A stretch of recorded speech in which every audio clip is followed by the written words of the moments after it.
السلام عليكم مشاهدينا الكرام. في حادثة صادمة تهدد صحة المستهلكين، داهمت السلطات المحلية اليوم الخميس مستودعا للمواد الغذائية في منطقة البرنوصي بالدار البيضاء، حيث اكتشفت كميات ضخمة من المنتجات الاستهلاكية الفاسدة مع العثور على معدات متطورة تستخدم في تغيير تواريخ صلاحيات هذه المنتجات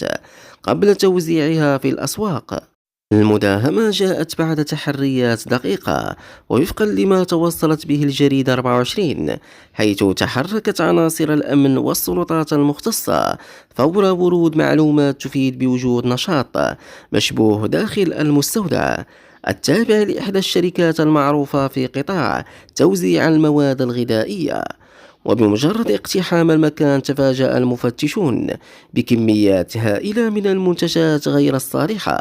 للاستهلاك والتي تم التلاعب بتواريخها لإعادة بيعها للمستهلكين دون علمهم بمخاطرها الصحية. الأخطر في القضية لم يكن فقط وجود مواد غذائية فاسدة، بل أيضا امتلاك المستودع لآلات متخصصة في طباعة وتعديل تواريخ الإنتاج وانتهاء الصلاحية، ما يؤكد وجود شبكة منظمة تعمل على خداع المستهلكين وتعريض حياتهم للخطر، خاصة خلال شهر رمضان الذي يعرف إقبالا كبيرا على المواد الغذائية. وقامت عناصر المراقبة الصحية التي كانت حاضرة خلال العملية بأخذ عينات من المنتجات المحجوزة لإخضاعها للتحاليل، في حين تم إغلاق المستودع وتشميعه بأمر من السلطات المختصة، وفتح تحقيق موسع لمعرفة جميع المتورطين في هذه الجريمة.